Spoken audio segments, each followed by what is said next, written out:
سواء منكم من أسر القول ومن جهر به ومن هو مستخف بالليل وسارب بالنهار له معقبات من بين يديه ومن خلفه يحفظونه من أمر الله إن الله لا يغير ما بقوم حتى يغيروا ما بأنفسهم وإذا أراد الله بقوم سوءا فلا مرد له وما لهم من دونه من وال هو الذي يريكم البرق خوفا وطمعا وينشئ السحاب الثقال يسبح الرعد بحمده والملائكة من خيفته ويرسل الصواعق فيصيب بها من يشاء وهم يجادلون في الله وهو شديد المحال صدق الله العظيم صدق رسول النبی الکریم.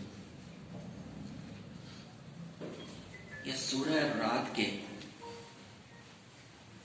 دوسرے رکوع کی 6 آیتیں تلاوت کی گئی ہیں 8 تا 13. جیسا کہ معلوم ہے کہ یہ سورہ رات جو ہے یہ مکی صورت ہے اور مکے کے بھی وہ آخری دور کی نازل صورتوں میں سے. اور اس صورت میں بھی اسلام کے اور یوں کہیے قرآن پاک کے جو بنیادی تعلیمات ہیں توحید معاد اور رسالہ اسی کے بارے میں دلائل دیے گئے ہیں بہت ہی مؤثر انداز میں. سید قطب شہید رحمۃ اللہ علیہ صاحب دلائل قرآن کے نزدیک تو پورا قرآن ہی جو ہے وہ فنی اعجاز کا مجموعہ ہے، لیکن یہ سورت اس کا بہترین نمونہ ہے. یعنی فنی لحاظ سے بھی قرآن پاک میں جو الفاظ کا استعمال کیا گیا، جن آیات کا استعمال کیا، جن الفاظ کا استعمال کیا گیا، اس کے لیے بہترین مثال ہے. ظاہر ہے کہ عربی کا ذوق رکھنے والے کو ہونا چاہیے، اس کا یعنی محسوس کر سکیں کہ کیا باتیں کہی جا رہی ہے. پچھلی آیتوں میں جو دلائل دیے گئے تھے کہ غور کرو، آنکھیں اٹھا کر کے، تمہارے گردن میں اگر توق نہیں پڑے ہوئے ہیں تو آنکھیں اٹھا کے اوپر دیکھو تو پوری کائنات میں تمہیں توحید کے دلائل نظر آئیں گے. پھر زمین پہ نگاہ ڈالو، وہاں بھی تمہیں توحید کے دلائل نظر آئیں گے. پھر اپنے نفس پہ غور کرو اور اس کے بعد اب اس کی کچھ تفصیلات بیان کی جا رہی ہیں ان آیات میں جو تلاوت کی گئی ہیں. پہلے ان آیات کا ترجمہ سماعت کریں. اللہ ایک ایک حاملہ کے پیٹ سے واقف ہے، جو کچھ اس میں بنتا ہے اسے بھی وہ جانتا ہے اور جو کچھ اس میں کمی یا بیشی ہوتی ہے اس سے بھی وہ باخبر رہتا ہے. ہر چیز کے لیے اس کے ہاں ایک مقدار مقرر ہے. وہ پوشیدہ اور ظاہر ہر چیز کا علم ہے. وہ بزرگ ہے اور ہر حال میں بالا تر رہنے والا ہے. تم میں سے کوئی شخص خاص زور سے بات کرے یا آہستہ، کوئی رات کی تاریکی میں چھپا ہوا ہو یا دن کی روشنی میں چل رہا ہو، اس کے لیے سب یکساں. ہر شخص کے آگے اور پیچھے اس کے مقرر کیے ہوئے نگراں لگے ہوئے ہیں جو اللہ کے حکم سے اس کی دیکھ بھال کر رہے ہیں. حقیقت یہ ہے کہ اللہ کسی قوم کے حال کو نہیں بدلتا جب تک وہ خود اپنے اوصاف کو نہیں بدل دیتی. اور جب اللہ کسی قوم کی شامت لانے کا فیصلہ کر لے تو پھر وہ کسی کے ٹالے نہیں ٹل سکتی. نہ اللہ کے مقابلے میں ایسی قوم کا کوئی حامی مددگار ہو سکتا ہے. وہی ہے جو تمہارے سامنے بجلیاں چمکاتا ہے، جنہیں دیکھ کر تمہیں اندیشے بھی لاحق ہوتے ہیں اور امیدیں بھی بڑھتی ہیں. وہی ہے جو پانی سے لدے ہوئے بادل اٹھاتا ہے. بادلوں کی گرج اس کی حمد کے ساتھ اس کی پاکی بیان کرتی ہے اور فرشتے اس کی ہیبت سے لرزے ہوئے اس کی تسبیح کرتے ہیں. وہ کڑکتی ہوئی بجلیوں کو بھیجتا ہے اور بسا اوقات انہیں جس پر چاہتا ہے عین اس حالت میں گرا دیتا ہے جبکہ لوگ اللہ کے بارے میں جھگڑ رہے ہوتے ہیں. فی الواقع اس کی چال بڑی زبردست ہے. لوگ اس بات پہ شبہ کا اظہار کر رہے تھے کہ کیا اللہ تعالیٰ ہمیں جب یہ ہڈیاں پوسیدہ ہو جائیں گی، جب قبروں میں چلے جاتے ہیں تو ان کو دوبارہ وہ پیدا کر سکے گا، دوبارہ حساب کتاب ہوگا؟ یہی سوال سمجھ میں آتا تھا. لوگ اللہ تعالیٰ بنا رہا ہے اور یہ کہ کیا حساب کتاب ہوگا اتنے سارے لوگوں کا، کروڑی بلکہ اربوں لوگ، ان کے حساب کتاب کا کیسے کیا جائے گا؟ ایک ساتھ اتنے سارے لوگ. طرح طرح کے سوال قرآن پاک میں مختلف جملوں کو اٹھائے گئے. انہی کے جوابات یہاں دیا کہ جس اللہ تبارک و تعالیٰ سے تمہارا سابقہ ہے، جس کے حضور پیشی کی دعوت، پیشی کی بات نبی کہہ رہا ہے، اس کی کیا کیا صفات ہیں، کیا اس کی قدرت ہے. تو فرمایا جا رہا ہے اللہ یعلم ما تحمل کل انثی وما تغیض الارحام وما تزداد. اللہ ایک ایک حاملہ کے پیٹ سے، یہاں پہ حاملہ کہا گیا ہے، ظاہر ہے کہ صرف انسان نہیں بلکہ جتنی بھی حاملہ ہوتی ہے. ظاہر ہے کہ آج کل تو کچھ سے ذرائع نکل رہا ہے جس کے ذریعے سے معلوم ہو جاتا ہے، جینڈر معلوم ہو جاتا ہے، کچھ اور چیزیں معلوم ہو جاتی ہیں، لیکن اتنا ہی کافی نہیں ہوتا ہے. اس کی کیا کیا خصوصیات ہوں گی، کیا کچھ بنے گا، وہ کیسے کتنی دنوں زندہ رہے گا، وہ کس رنگ کا ہوگا، کس کلر کا ہوگا، وغیرہ تمام کی تمام چیزیں جو ہوتی ہیں اس کے تعلق سے معلوم ہوتی ہیں. تو اللہ تبارک و تعالیٰ ایک ایک چیز کا علم ہے. جس زمانے میں باتیں بتائی جا رہی تو اس زمانے میں تو کچھ بھی آپ کو معلوم نہیں ہوتا تھا، لیکن آج بھی آدمی کتنا جان لیتا ہے.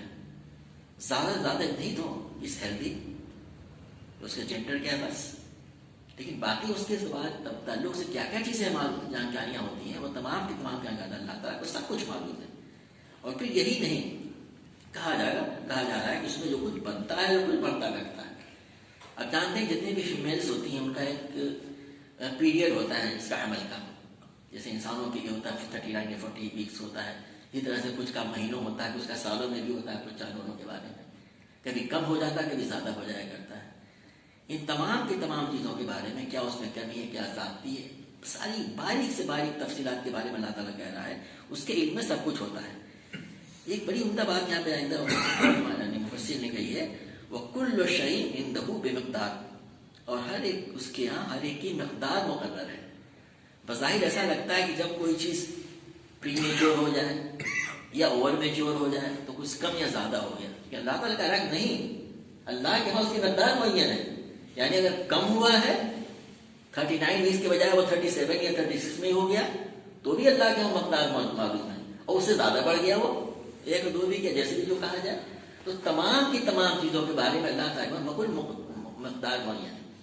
ایک مفسر نے بڑی عمدہ بات اس کے بارے میں اس سے مطلب یہ بھی نکالا ہے، اسی طرح سے قوموں کا معاملہ ہوا کرتا ہے. یہ کوئی قوم کتنے کی متحمل ہو سکتی ہے، کب اس کے درمیان میں نبی بھیجا جائے، کتنی تعلیمات دے وہ کیا نہ دے وہ، کب اس کے اوپر عذاب آوے، کب اس کو روک لیا جائے، تمام کی تمام چیزیں بھی اس میں شامل ہیں. یہ بھی ایک قدیم مفسر اس کے بارے میں لکھا ہے کہ اس سے طرف بھی اشارہ ملتا ہے، کیونکہ آگے جو ہے اس بات کا ذکر کیا جا رہا ہے قوموں کے عروج و زوال کا جو فلسفہ ہے اس کے بعد ہے. تم کو اس بات پہ شبہ ہو رہا ہے، تعجب ہو رہا ہے کہ اللہ تعالیٰ کو کیسے تمام باتیں معلوم ہیں، کیسے حساب کتاب ہے. عالم الغیب والشہادت، جو غیب ہے ہم کو نظر نہیں آتا، غیب سے بات تمام چیزیں جو ہم کو نظر نہیں آتی ہم کو ہمارے معلوم نہیں ہوتا ہے، اس کے لیے کوئی چیز غیب نہیں. اور شہادت جو ہم کو نظر آتی ہے، آپ سب جانتے ہیں کتنی ایسی چیزیں ہوتی ہیں دنیا میں جو ہم کو دکھائی تو کچھ پڑتی ہیں لیکن اس کے پیچھے کچھ اور ہوتی ہیں. وہ یعنی جو آپ ظاہر میں دیکھتے وہی نہیں ہوتا ہے، بلکہ پیچھے کچھ اور بات ہوتی ہے، وہ کچھ اور نظر آتا ہے. ہم تو دنیا میں دیکھا کرتے ہیں. تو کہا جاتا ہے کہ وہ غیب اور شہادت کا جاننے والا، اور پھر کہا الکبیر المتعال، وہ جو ہے وہ بزرگ اور ہر حال میں برتر رہنے والا. اس اللہ تبارک و تعالیٰ کے بارے میں کہا جا رہا ہے ایمان لانے کے لیے کہ وہ حساب کتاب دینے والا ہے، جو اس کے لیے ظاہر غائب کچھ نہیں، سب برابر ہے. وہ بالکل بزرگ و برتر ہے، ہر چیز کے بارے میں اس کو علم معلوم ہے. وہ یعنی اس کے لیے کوئی چیز ظاہر اور غائب نہیں ہے، اس کے لیے ہر چیز ظاہر، ہر چیز غائب ہے، ہر چیز ظاہر ہے اس کے لیے، ہر چیز کو جاننے والا ہے وہ. اس کے بعد کہا ہے کہ آگے کی اور باریکی بات بیان کی جائے، سواء منکم من اثر القول ومن جہر به ومن هو مستخف باللیل وسارب بالنہار. کوئی شخص زور سے بات کرے یا آہستہ بات کرے. آہستہ بات کرنے میں آہستہ بولنا بھی مراد ہے، اور یہ دلی میں رکھے. وہ دلوں میں کیا کیا خیال ہمارے آتے رہتے ہیں، کوئی نہیں جانتا ہم کیا سوچ رہے ہوتے ہیں، کسی کے بارے میں کیا کیا خیال آتے رہتے ہیں، اچھے یا برے یا کس قسم کے تمام. تو جو کوئی یعنی زور سے بات کر رہا ہے، ایسا سے بات کر رہا ہو، یا رات کی تاریکی میں چھپا ہوا کوئی کام کر رہا ہو. سب جانتے ہیں کہ رات ہی کو تمام طرح کے غلط کام اور چوری چماریاں کیا کچھ ہوا کرتی ہیں، اور دن کے دھڑلے میں کوئی کر رہا ہو. ہمارے وہاں کتنا اس سے فرق ہوتا ہے جاننے کے بارے میں. جب تفتیش ہوا کرتی ہے تو کیا ہوتا ہے، کچھ پتہ نہیں چل پا رہا تھا، اور معلوم کرنا ہوتا ہے بہت جلدی چیزیں معلوم ہو جایا کرتی ہیں. اللہ تعالیٰ کے بارے میں فرمایا جا رہا ہے کہ کوئی تم میں سے دھیرے سے بات کر رہا ہو، دل میں کوئی خیال پیدا کر، قرآن کی دوسری رات آئے گی. یا دن کے دھڑنے میں کوئی کام کرا، تیز تیز باتیں کر رہا ہو، دن کی روشنی میں کر رہا ہو، چل پھر رہا ہو گلیوں میں سارے کوئی مل نہا رہا ہے، یا رات کے اندھیرے میں کر رہا ہو، اس کے لیے بالکل یکساں ہے اس کے لیے۔ تو کیا ایسا اللہ تبارک و تعالیٰ تمہارا حساب کتاب لینے سے عاجز ہے؟ تمہیں شجرے پہ باہر چھوڑ دے گا، جو چاہو کرتے پھرو، مر کے سب مٹی مل جائیں گے؟ یہ مطلب یہ آئی ہے اس سے کیا ہے کہ وہ اس کے لیے سب برابر ہے، اس کے بارے میں شکر ہو رہا ہے، حساب کتاب لے لے گا ہمارا، دوبارہ پیدا کرے گا، ہمارے اعمال کا حساب اور جزا اور سزا ملی جائے گی۔ ہوگا کہ نہیں، ایسا نہیں ہوگا، نہیں، سوچو ذرا، اس کے لیے سب برابر ہے، ایک جیسا ہے سب اس کے لیے۔ اور اس کے بعد اور مزید تفصیل میں جایا جا رہا ہے، لہو معقبات بین یدیہ ومن خلفہ یحفظونہ من امر اللہ، ہر شخص کے آگے اور پیچھے نگراں مقرر کیے ہوئے ہیں۔ معقبات جو ہے، معقب کا جو ہے جمع ہے پیچھے پیچھے چلنے والا، ہم سب جانتے ہیں، ایک معنی یہ بھی لیے گئے ہیں، جیسے فرشتے اللہ تعالیٰ نے مقرر کر رکھے ہیں، کوئی طرح طرح سے معنی اس کے لیے ہیں، ایک دن کا فرشتہ الگ ہے، رات کا فرشتہ الگ ہے، ہمیشہ موجود ہوتا ہے، اس کی ڈیوٹی لگی رہتی ہے۔ وہ یہی نہیں کہ اللہ تبارک و تعالیٰ کے علم میں ایک ایک ہمارے اعمال ہیں، بلکہ وہ فرشتے اس کو ریکارڈ بھی کر رہے ہیں، وہ اس کے لیے ایک معنی تو یہ لیے گئے اس کے لیے، ایک آ رہا ہے، ایک جا رہا ہے، وہ ہمیشہ آدمی کو فرشتے لگے ہوئے ہیں۔ لیکن آگے اور اسے ریکارڈ کہا گیا ہے کہ یحفظونہ، اس کی نگرانی کر رہے ہیں۔ اس کے بارے میں بڑی عمر بات ہے کہ نگرانی سے مراد صرف ریکارڈ کرنا نہیں ہے، بلکہ نگرانی سے یہ بھی مراد ہے، ہمارے حفاظت کا لفظ استعمال کیا گیا ہے کہ اس کی نگرانی آفات و مصیبتوں سے کر رہے ہیں۔ ایسے ایسے واقعات ہو جایا کرتے کہ آدمی کو حیرت ہوتی کہ ایسا ہو کیسے گیا۔ مثال کے طور پہ خود بکرا ایک تجربہ، یہ 14 فٹ کی اونچائی سے کوئی 1.5 سال کا بچہ اگر پکے فرش پہ گر جائے، کیا خیال ہوگا آپ کو اس کے بارے میں؟ یہ بن جائے گا میرا چھوٹا بھائی، لیکن نیچے کچھ نہیں، بالکل ایسے وہ مسکرا رہا ہے، جب ہم نیچے دوڑ کے باہر کود کے آ رہے ہیں کچھ بھی نہیں ہوا۔ ایک ایگزامپل میں نے دیا کہ اللہ تبارک و تعالیٰ کا مصطفی نے لکھا ہے کہ اس سے مطلب یہ بھی ہے اللہ تبارک و تعالیٰ تمہاری حفاظت کے اس نے کیا کیا انتظام کر رکھے ہیں، اور یہ امر اللہ ہے، اللہ کے حکم سے یہ تمام کی تمام چیزیں ہو رہی ہیں۔ اس اللہ پر ایمان لانے کی بات کی جا رہی ہے، اس کے احکامات کی پیروی، اس کی بندگی، اس کی اطاعت، اس سے محبت، اس سے دعا، یہ کہا جا رہا ہے کرنے کے لیے۔ اب اس کے بعد سے قوموں کے رجوع زوال کا فلسفہ بیان کیا گیا ہے۔ اللہ تبارک و تعالیٰ تو ہر آن ہمیشہ جو ہے لوگوں کے اوپر اس کی نعمتیں، اس کی رحمتیں اس کے اوپر ہوتی ہیں، جیسے کہ یہاں پہ مثال دی گئی عبادت کرنے والے۔ اب کہا جائے کہ ان اللہ لا یغیر ما بقوم حتی یغیروا ما بانفسہم، بہت مشہور آیت ہے، اکثر اس کے بارے میں سنتے رہتے ہیں کہ اللہ تعالیٰ جو کسی نے کہا کہ شعر میں یہ کہہ دیا کہ خدا نے آج تک اس قوم کی حالت نہیں بدلی، نہ ہو جس کو خیال اپنی حالت کے بدلنے کا۔ مفسرین نے لکھا ہے کہ یہاں پہ قوموں کے بارے میں بات کی، قوم فرد کے بارے میں نہیں۔ اللہ تعالیٰ کسی قوم کے اوپر اپنی نعمتوں، اپنی رحمتوں، اپنی عنایتوں کا سلسلہ ہمیشہ جاری رکھتا ہے، اللہ یہ کہ خود اپنے آپ کو بدل دے، اپنے آپ کو اس کا مستحق نہ رہنے دے۔ یہ قوموں کے بارے میں کہا جا رہا ہے۔ اس کا معنی نیگیٹو نہیں، پازیٹیو ہے۔ اللہ تبارک و تعالیٰ ہمارے ہر قوم کے اوپر میں اپنی رحمت، اپنی نعمت، اپنی برکتوں کا سلسلہ جاری رکھنا چاہتا ہے۔ لیکن کوئی قوم اللہ تعالیٰ کی نافرمانی کر کے، گناہ کر کے، اس کی معصیت میں ڈوب کر کے اپنا آپ اس کا مستحقی نہ ٹھہرائے تو اس کا معاملہ اسی، کیونکہ اگلی آیت اس کا آیت ٹکڑا اس کی تشریح کر رہا ہے، تو اللہ تعالیٰ فرما رہا ہے کہ اس وقت تک اللہ بدلتا نہیں ہے۔ تو اگر کسی قوم کے اوپر ایک برا وقت آیا ہوا ہے، اس کی بے عزتی ہو رہی ہے، اس کی نکبت ہو رہی ہے، اس کو طرح طرح سے ذلیل و خوار ہوا جا رہا ہے، تو سمجھنا چاہیے کہ اللہ تبارک تعالیٰ کی طرف سے نظر آیت کیا ہٹ گئی کہ نہیں، ہم نے کوئی غلطی کی ہے۔ یہی غور کرنے کی بات ہے۔ اسی لیے اللہ تعالیٰ اذا اراد اللہ بقوم سوءا فلا مرد لہ، اس لیے اللہ تعالیٰ جب کسی قوم کی شامت لانے کا فیصلہ کرتا ہے تو پھر ٹالے نہیں کر سکتی۔ دوسری آیت کا ٹکڑا ہے، اگر ایسا نظر آ رہا ہے کسی قوم کے اوپر میں شامت آئی وجہ سے، تو اللہ تعالیٰ کا فیصلہ ایسا ہو رہا ہے، آدمی کو گناہوں سے توبہ کا نہیں لکھا ہوا ہے تفسیر، گناہوں سے توبہ کرنا چاہیے، اللہ تعالیٰ کی اطاعت میں، اللہ تعالیٰ کی بندگی میں آنا چاہیے، اور اپنا محاسبہ کرنا چاہیے کہ کیا غلطیاں ہوئی ہیں، ہم نے کیا کچھ کیا جس کی وجہ سے اللہ تعالیٰ کی، جسے کہتے ہیں کہ نظر عنایت پھر گئی، جیسے ایسی تو آدمی کہتا ہے کہ اللہ تعالیٰ ناراض ہو گئے، نظر عنایت پھر گئی، تو کہا جائے کہ یہ وجہ ہوتی ہے۔ کہ قوم نے اپنے آپ کو بدل لیا، اللہ سے نافرمانی کر رہی، گناہ کرنے لگی. بظاہر بہت سی رسومات تو ادا کی جا رہی ہیں، لیکن بحیثیت مجموعی قوم کا حال جو ہے اس کو کوئی زیادہ کہنے کی ضرورت نہیں ہے. اسی طرف توجہ دینا ہے. پھر کہا جائے پھر اس کے بعد کوئی اس کا مددگار نہیں ہو سکتا کہ کوئی اس کی سفارش کر لے دنیا میں. آخرت کا تو معاملہ قرآن میں جگہ جگہ بیان کیا گیا. وَمَا لَهُ مِن دُونِهِ مِن وَالٍ. اس کے بعد سے اللہ تبارک و تعالیٰ کائنات میں جو طرح طرح کے مظاہر ہوتے ہیں اس کی طرف اشارہ کر رہا ہے. هُوَ الَّذِي يُرِيكُمُ الْبَرْقَ خَوْفًا وَطَمَعًا وَيُنشِئُ السَّحَابَ الثِّقَالَ.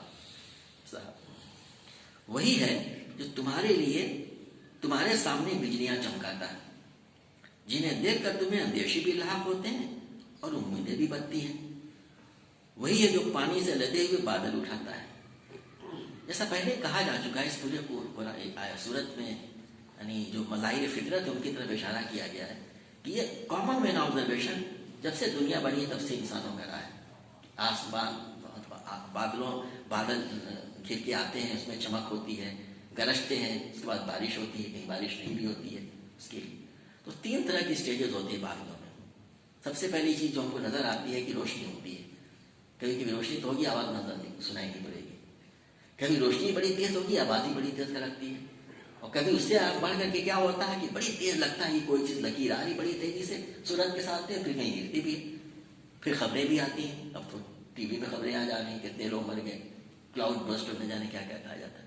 ان تینوں کی طرف یہاں پہ اشارہ کیا جا رہا ہے اور انسان ہمیشہ سے اسے ڈرتا رہا ہے. آدمی گھر کے اندر بیٹھا ہوا ہو، ہلکی سی روشنی سمجھ میں آ جائے گی، کچھ پتہ نہیں چلتا اس کو. لیکن آپ باہر ہوں، خاص طور سے ایسی جگہوں پہ جہاں پہ کوئی کسی قسم کا شیڈ وغیرہ نہ ہو، آدمی ڈر جاتا ہے اس سے. اور گھر کے اندر موجود ہے، اپنی جھوپڑی میں، اپنے مکان میں، لگتا ہے بارش ہوگی، کسان خوش ہوتا ہے. اسی طرح اشارہ کیا جا رہا ہے کہ تمہارے سامنے بجلیاں چمکاتا ہے، جنہیں دیکھ کے تمہیں اندیشے بھی لاحق ہوتے ہیں اور امید بھی بنتی ہے. اندیشہ کی بھی ڈر لگتا ہے کہ پتہ نہیں کیا ہونے والا ہے، کہاں بجلی گرے گی، اور امید بنتی ہے کہ بارش ہوگی. آگے کہا جا رہا ہے اور اسی میں اللہ تبارک و تعالیٰ پانیوں سے بھرے ہوئے بادل بھی لاتا ہے. سارے بادلوں میں پانی نہیں ہوتا ہے، بادل تو نظر آتے ہیں. جو لوگ سفر کرتے ہیں ہوائی جہاز دیکھتے رہتے ہیں کیسے کیسے بادل ہوتے ہیں، صرف بارش والے ہی بادل ہوا کرتے ہیں. پھر فرمایا جا رہا ہے، اور یہ آیت 13ویں آیت جو آخری اسی میں وہ لفظ آیا ہے جو اس سورت کا نام بھی الرعد. رات کہتے ہیں بجلی کے کڑکے کو، جس کی طرف میں نے اشارہ کیا تھا کہ جو بڑی تیز جو ہوتی ہے، جو الیکٹرک شاک آتا ہے، جس کے ذریعے ہم سمجھتے ہیں تھنڈر بولٹ جسے کہتے ہیں، اس کو الرعد کہتے ہیں. تو کہا جا رہا ہے کہ یہ جو رعد ہے وہ اللہ تعالیٰ کی پاکی بیان کر رہی ہے زبان حال سے. چیخنا چلانا معلوم ہوتا ہے، بڑی تیز آواز ہوتی ہے، آدمی ڈر جاتا ہے، کبھی لگتا کان کے پردے پڑ جائے گی. اور پھر یہ تو ہو گئی وہ چیز جو بے جان ہوتی ہے، ایک طرح سے ہوتی ہے. اور فرشتے، ملائکت، قدیم زمانے سے اور آج بھی فرشتوں کو لوگ پوچھتے رہے. عرب کے لوگ فرشتوں کو اللہ کی بیٹیاں قرار دیا کرتے تھے. تو ان کا معاملہ تو یہ ہے کہ وہ اللہ کے ڈر سے ان کو اللہ کی بیٹیاں قرار دیتے ہو، ان کو پوچھتے ہو، اور اللہ کے ڈر سے وہ تو اس کی سب تصویر بیان کرتی ہیں. تو یہ زبان قال سے اور یہ بجلی زبان حال سے. اس کے بارے میں مجھے حیرت ہو رہی تھی کہ قدیم مفسرین نے بھی لکھا ہوا ہے. لگتا ہے اس وقت تک سائنس کی تحقیقات سے معلوم ہو گیا تھا کہ بجلی کا کڑکنا اور بادلوں کا بننا، اس میں یعنی تھنڈر بولٹ کا پیدا ہونا کیسے کچھ ہوتا ہے. چنانچہ ایک تفسیر میں دیکھ رہا تو انہوں نے لکھا ہوا کہ صاحب کہ آسمان میں جو ہوتے ہیں وہ پازیٹیو چارجز بھی ہوتے ہیں اور نیگیٹو چارجز بھی ہوتی ہیں، اور آسمان سے زمین تک جو سلسلہ چلتا ہے تو اس کے ذریعے سے جو یعنی ڈسچارج جو ہوتا ہے اس میں درجہ حرارت تقریباً 27,000 ڈگری سینٹی گریڈ ہو جاتا ہے. اس کی وجہ سے جو ایکسپینشن ہوتا ہے ایک طرف، تو ہوا جب پریشر بڑھے گا تو دوسری طرف اس کا جو پریشر کم ہوگا، اس کے ذریعے سے زبردست جو دھماکہ ہوتا ہے اور پھر وہ آسمان سے نیچے اور نیچے سے اوپر جاتا ہے اس میں. اور یہ تعداد تقریباً ہر سیکنڈ 100 پورے دنیا کا اگر احاطہ کیا جائے تو 100 کے قریب تھنڈر بولٹ ہر سیکنڈ ہوتے ہیں. اتنی بڑی تعداد ہوا کرتے ہیں. اللہ تعالیٰ یعنی پہلے لوگ اس کی طرف ہمیشہ سے آدمی انسانوں نے اس کی طرف یعنی ان کی آبزرویشن میں رہی ہے. اللہ تعالیٰ فرما رہا ہے کہ یہ تمام کی تمام جو ہے، یہ جو رات جو ہے، یہ اللہ تعالیٰ کی زبان حال سے تسبیح کر رہا ہے، اس کی پاکی بیان کر رہا ہے. وہ اللہ تبارک و تعالیٰ کتنا بڑا کارساز ہے، کتنا بڑا جو ہے خالق صنع ہے کہ یہ چیزیں پیدا کر رہا ہے. اور ملائکہ بھی، ملائکہ جن سے تم پوچھو نہیں، وہ اللہ کے ڈر سے وہ ڈرتے ہیں اللہ تعالیٰ کے نافرمانی کرنے بولتے کر ہی نہیں سکتے وہ. یہ بتانا یہاں پہ مقصود ہے. اس کے بعد آئے گا وَيُرْسِلُ الصَّوَاعِقَ، اور یہی وہی ہے جو کڑکتی بجلیوں کو بھیجتا ہے. یہاں پہ صواعق کہا گیا ہے جس کا مطلب یہ ہوتا ہے کہ جو بجلی گرتی ہے جو ساتھ میں، اس کے ذریعے کیا ہوتا ہے. آپ جانتے ہیں کہ کسی کے اوپر اللہ تعالیٰ بجلی کو گرا بھی دیتا ہے. اس طرح موتیں ہوتی ہیں. اسے ہم نے کہا تھا وہ بھی کہ وہ تھنڈر بولٹی کہتے ہیں اسے، وہ بجلی کی کڑک کو، اس کے ذریعے سے اکثر جو ہے وہ کلاؤڈ بسٹ بھی کہا جاتا ہے جس میں کہ بہت سے لوگوں کی موتیں بھی ہو جاتی ہیں. اسی کی طرف توجہ کیا جا رہا ہے کہ فَيُصِيبُ بِهَا مَن يَشَاءُ وَهُمْ يُجَادِلُونَ فِي اللَّهِ. ابھی جو تھوڑی سی تفصیل آپ کے سامنے ان بادلوں کی، ان کے اندر جو فینامنا ہوتے اس کی بتائی گئی، اور اس کے ذریعے سے جو کچھ پیش آ رہا ہے، اللہ تعالیٰ کسی میں چاہتا ہے تو گرا بھی دیتا ہے. اور حال کیا ہوتا ہے، لوگ اللہ کے بارے میں سوچ جھگڑ رہے ہوتے ہیں. کیا اللہ ہے؟ تو اس کی قدرت یہ کچھ ہے؟ کیا ہمیں زندہ دوبارہ کرے گا؟ کیا ہمارا حساب کتاب بھی لیا جائے گا؟ یہ تھا اللہ کے بارے میں اس پہ جدال کر رہے ہوتے ہیں. وہ اس وقت اللہ تبارک تعالیٰ اس کو بجلی گرا دیتا ہے. وہ شدید البحر، اس کی چال پھر بڑی زبردست ہے، بڑی قدرت و قوت والا ہے. جس اللہ تبارک و تعالیٰ کے بارے میں تمہیں شک و شبہ کی پیدائش ہوئی. قرآن پاک اس قسم کے دلائل بیان کیا کرتا ہے کہ تم غور کرو، آسمان کائنات پہ غور کرو، آسمانوں پہ غور کرو، اس نظام شمسی پہ غور کرو، زمین پہ غور کرو، چاند پہ غور کرو، سورج پہ غور کرو، دن کے رات کے آنے پہ غور کرو، اس زمین میں جو رات کے دن کے آنے پہ غور کرو، اللہ تعالیٰ جو ان کو دنیا میں پیدا کر اس پہ غور کرو. تو اس کو تمہیں یہی بات سمجھ میں آیا کہ اللہ تبارک نے یہ دنیا، یہ کائنات پہ مقصد نہیں بنائی ہے، اس کے پیچھے بڑی حکمت ہے. وہ تمہیں دنیا میں اس نے ایک آزمائش میں بھیجا ہوا ہے. کون تم میں سے اللہ تبارک و تعالیٰ کی فرما برداری کرتا ہے، اس کے حکم و اطاعت کرتا ہے، اور کون اس کی نافرمانی کرتا ہے. جو فرما برداری کریں گے اور کیا کرنے کا، کیسے اللہ کی فرما برداری کرنی، اس کے بتانے کے لیے اگلی آیتوں میں باتیں بھی آئیں گی. اللہ تعالیٰ نے انبیاء کرام کا سلسلہ جاری کیا نبوت کا، وہ تمہیں بتائیں گے. انبیاء کرام دنیا میں آتے رہے ہیں. یہ اس کے سلسلے کے آخری کے نبی کریم صلی اللہ علیہ وسلم ہے، اور یہ آخری کتاب ہے جو اس وقت سے آج تک بالکل مستند ایک ایک حرف اس کا محفوظ ہے. اب تمہیں اس سے معلوم چلے گا ہمیں کیا کرنا ہے. قرآن پاک کی روشنی میں نبی صلی اللہ علیہ وسلم کی سنتوں کے ذریعے ہمیں عمل کرنا ہے. وہ اسی میں ہماری آزمائش. اللہ تبارک و تعالیٰ ہمیں قرآن پاک کو پڑھنے، سمجھنے، اس پر عمل کرنے اور لوگوں کو اس دعوت کی اطلاع کی دعوت کو بندگان خدا تک پہنچانے کی توفیق عطا فرمائے جو اس دعوت سے ناشنا ہے. ربنا لا تزغ قلوبنا بعد إذ هديتنا وهب لنا من لدنك اللهم إنا نسألك رضاك والجنة ونعوذ بك من سخطك والعذاب. اللهم حبب الإيمان وزينه في قلوبنا وكره الكفر والفسوق والعصيان اللهم اجعلنا وصلى الله تعالى على سيدنا محمد وعلى آله